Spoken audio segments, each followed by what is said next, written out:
with billions in military equipment. But with everyone from highly trained military units to foreign volunteers and Ukrainian civilians, keeping them equipped is a big, tough job. Jason Bellini takes us inside a little-known network of volunteers helping fill those gaps in a time of need. Okay. In the crowded cab of a delivery van on a road to a war zone, Jonas Oman is fighting exhaustion. You seem tired. I'm really tired. I'm exhausted, basically. Oman is Lithuanian, from a country many believe is next on Russia's invasion list if Putin can't be stopped in Ukraine. So his mission is to do whatever it takes to get the Ukrainians the gear they need to hold the line. Body armor? The vans are stuffed with high-end consumer gear 3+ that the Ukrainians are using to supplement the military-grade equipment coming in from the West.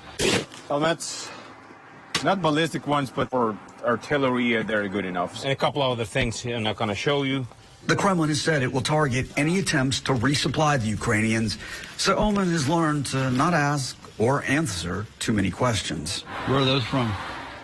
No comment. I'm sorry? No comment. Oman allowed Newsy to ride along with him and Ravi Kasilas on an equipment run that started in Vilnius, Lithuania, stopped to pick me up near Warsaw, and continued across the Ukrainian border for a drop-off near Lviv. Oman says Ukraine's military has, in theory, a process in place for procuring and issuing standard equipment. In practice, we are here because it doesn't work.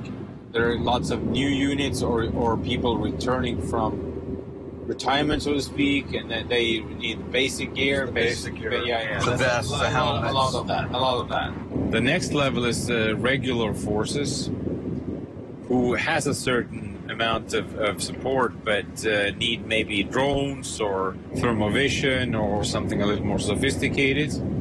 And you're getting that stuff? Yeah. Oh, we have it all. Yes. Yeah, you have drones. Drones. But these are non-lethal drones. Non-lethal drones, that's correct. For surveillance purposes. For surveillance, fire correction, etc., etc. That's correct. We provide anti-drone systems. Anti-drone systems? Yeah. We have one now with us. It's for blocking and taking over enemy drones. And this is kind of stuff that you can buy just kind of off the shelf? Well, it depends. We're talking about huge amounts of these things, and you have to get them into the European Union. It's a very different level, and we are still learning to play on this level. Are those consumer or military grade? Mainly consumer grade, high end. In the U.S., consumer military grades are very, Pretty high level stuff. yeah, it's a blurry line there. Oman spends most of the ride on his phone, responding to messages and calls from his network of contacts, buying gear, coordinating logistics, and fielding requests from Ukrainian military units on the front line. This call, he says, came from a squad embroiled in fierce fighting in northern Ukraine. I actually was able to give us a couple of body armor and some helmets, stuff like that at least. They didn't have that going into this? There's a very high burn rate in a open war. His organization, called Blue and Yellow, began supporting Ukraine's army in 2014 when fighting began with Russian separatists in the Donbas region. We saw the Ukrainian army by then very, very, very poorly equipped, lots of problems, and realized that for our own interest, we got to support these guys. I didn't know at that point, of course, when the big war would come, but I knew that it will come sooner or later. And when it came, a month ago, money began pouring in. We suddenly had a couple of million euros. And volunteers began to just show up. First week, I was watching on TV, sitting in Milwaukee in my recliner, pounding and foaming and drinking, and then I realized, well, that's not going to change a thing. So it took me 3 days sober up, and then spotted the one-way ticket, feeling much better, not watching the news, but doing something to change it. That desire to do something is shared by Blue and Yellow's donors. Omen's in the process of ramping up purchases of vehicles like this one for Ukraine's army. Basically, cars that are sturdy and can withstand a war. The ad hoc process of supplying Ukraine's military takes an army of volunteers, including couriers who make dangerous dashes, bringing Omen's supplies to the front.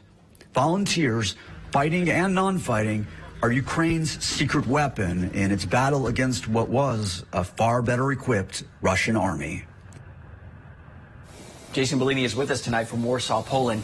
Jason, I was reading a story the other day of people volunteering from abroad. They show up, they're getting training, but then they're kind of waiting on weapons sometimes. How great is the need for equipment inside Ukraine right now? Hey, Chance. Well, the need for equipment is pretty enormous, and it fluctuates from day to day. And a lot of the equipment, the wear and tear on it is causing them to need them to replenish it. And Ukraine just doesn't have the resources it needs to, one, take care of all of these foreign fighters that need more equipment and need some sort of standard issue types of equipment. And then also the people who are out fighting who, they lose their gear, things get broken, things get shot. And that's why you're seeing international aid coming in, military aid coming in, but it's not just coming in from governments, it's coming in from other groups that just want to help. Right. Jason Bellini, this ride along, it was really helpful to see because you see the headline all the time, aid is coming, but it doesn't get there by magic, and people are putting their own safety on the line to do it. Appreciate it.